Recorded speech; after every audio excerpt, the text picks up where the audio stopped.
नमस्कार, मी रमेश तानोडे रियांश मल्टीट्रेड कंपनीमध्ये आरोग्य सल्लागार म्हणून काम करत आहे। तर हे आहेत राजेंद्र जाधव, यांना आपण अमृत ज्यूस दिले होते आणि डायबोजी दिले होते। तर अमृत ज्यूस आणि डायबोजी हे त्यांना शुगर साठी दिले होते।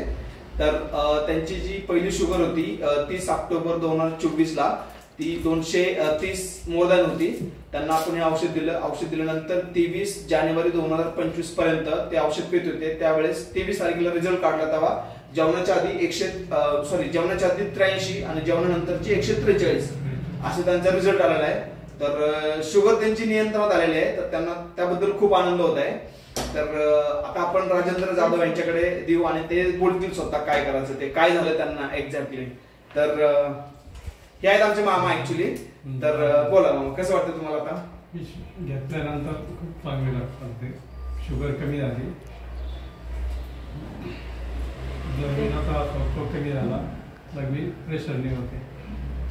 केस कमी झाले होते, ते केस आता पूर्ण आले, जवळजवळ 40% आले, पूर्ण टक्कल झालं होतं। त्या औषधामुळे खूप फरक पडला। ओके, तर मी तुम्हाला सांगतो एक्झॅक्टली काय झालं की यांच्या डोक्याला 10% केस होते वरती आणि साईडला केस होते, फक्त वरती 10 ते 15% केस होते।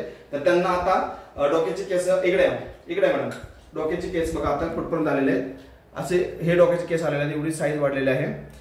हा ठीक आहे।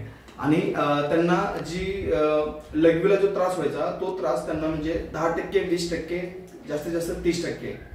तर आता त्यांना म्हणजे 50% लघवी होत नव्हती, 50% आतमध्ये थांबायची। तर ते आता पूर्णपणे ती नाहीच झालेली आहे आणि त्यांचा लघवीचा हा त्रास पूर्णपणे गेलेला आहे। त्यांना हरण्याची गाठ होती, ती गाठ त्यांची नॉर्मल झालेली आहे। आता ते अमृत ज्यूस घेत आहेत। आता संपूर्णपणे फोकस त्यांचा शुगर, हरण्याची गाठ आणि त्यांचा लघवीचा त्रास यावरती आहे। आता त्यांचे 1.5 महिना कोर्स संपत आलेला आहे। पुढचा 1.5 महिना कोर्स त्यांना द्यायचा आहे। आता पुढच्या 1.5 महिन्यापर्यंत आपण बघूया काय होतं काय नाही ते। धन्यवाद, थँक्यू।